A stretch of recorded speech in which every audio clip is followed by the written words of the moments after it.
સુરતમાં ભારે વાહનો પર પ્રતિબંધ હોવા છતાં પણ બેફામ રીતે ભારે વાહનના ચાલકો વાહનો ચલાવી અકસ્માત કરે છે. જે ટ્રાફિક પોલીસ દ્વારા પ્રતિબંધિત સમયે શહેરમાં પ્રવેશતા ભારે વાહનના ચાલકો સામે કાર્યવાહી હાથ ધરાઈ છે.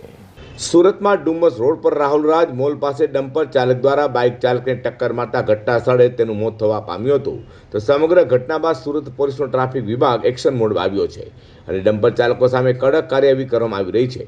સુરત શહેરમાં સવારે 8 વાગ્યાથી બપોરે 1 વાગ્યા સુધી મોટા વાહનો પર પ્રતિબંધ છે. તેમ છતાં તેમના નિયમો વિરુદ્ધ શહેરની અંદર પ્રવેશ કરતા હોય તો ટ્રાફિક પોલીસની ટીમ કાર્યવાહી કરી રહી છે.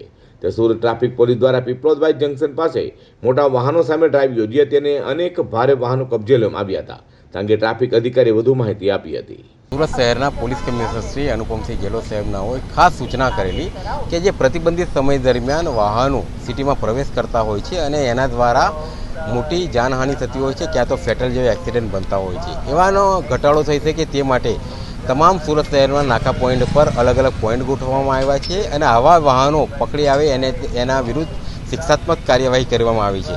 અને જો ગફલતભરી રીતે વાહન ચલાવતા હોય એના વિરુદ્ધ એફઆઈઆર દાખલ કરવામાં આવી રહેલ છે અને ટોટલ 39 જેટલા વાહનો હાલ અમે ડિટેન કરેલ છે. સુરતમાં ભારે વાહનના ચાલકો વારંવાર અકસ્માતની ઘટનાઓને અંજામ આપતા હોય છે, ત્યારે હવે ભારે વાહનના ચાલકો સામે પોલીસે લાલ આંખ કરી છે.